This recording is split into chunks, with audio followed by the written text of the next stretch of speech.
Guys welcome to my cooking channel. तो आज मु आपन पाई नेकी आसीछि बंधा कोबी रो डालमा। चलंतु देखिबा मु केमती बनाउछि। जदि मो वीडियोटी आपनको भलो लागिला ताले लाइक करिवे, शेयर करिवे, कमेंट करिवे, हां सब्सक्राइब करबा को मध्य भूलिबेनी। चलंतु देखिबा आज बंधा कोबी रे केमती मु डालमा बनाउछि। चलंतु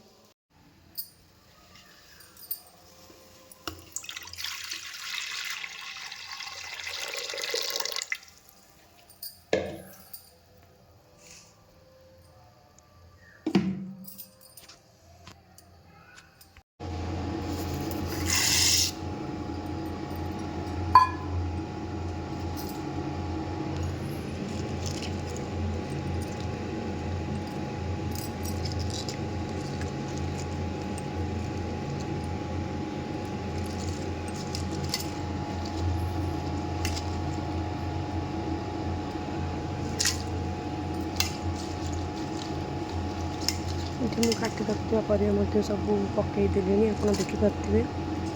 तो चलते पर सब पकई सारा अन्य जिन सब आड़ करवा पर सब पकईदेली मो आवश्यक अनुसार।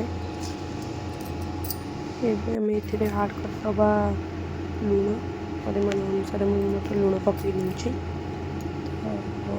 मत ये जी लुण आवश्यक है मुझे लुण आड कली।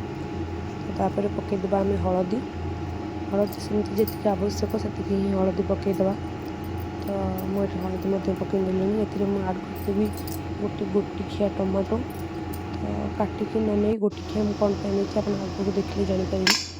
तो आपको छाड़ीदे गोटे हुईसिल मारे। तो ये परिवाटी भी आम सीझी जाइए। ये गोटे कड़े 2 स्पून तेल निहाई। तेल टिके गरम हो गला आम ये आड करदे कि जीरा कहले मुझे जीरा आड कर नहीं। तो जीरा मोर फुटीगला। मुझे आड करदेली कि कंचा लंका टे फुटिला मुझे दूर को पलि आसती। तो मुझे आड करदेली पियाज को टे भल भाव में जारीदे। तो पियाज टी देखो मुझे जारी भल भाव में। तो किसी समय छाड़ा पियाज को जारवाई। देखो ये पियाज टी जरा चलती। तो चलते पियाज टी जरीगला आम अन्य सब जिन पकड़ा। तो मुझे अधा पियाज अधा जरी आम आड करदेली कि अदा छेचा आ कि रसुण छेचा। अदा रसुण को आप चाहिए मिसेक भी छेची पारे। तो मुझे अलग अलग कर छेची देती ना आप बाटी पारे। तो ताको आम भल से गोल नवा जमी अदा और रसुण कंचा स्मेलटा न रही।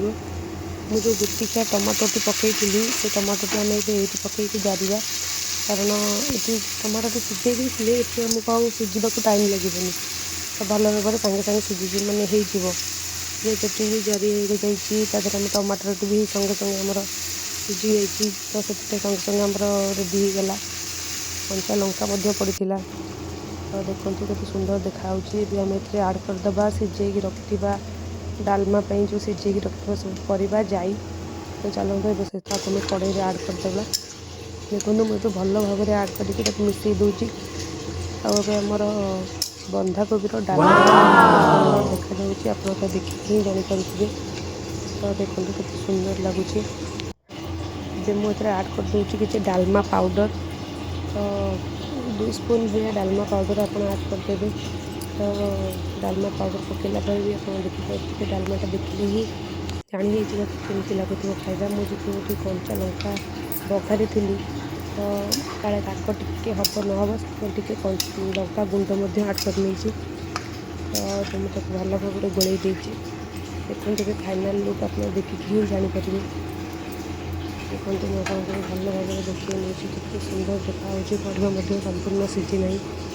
तो जी आवश्यक से ही परिवा सीझी। देखो मुझे गोटे जगह को काढ़ी नहीं सुंदर देखा डालमा।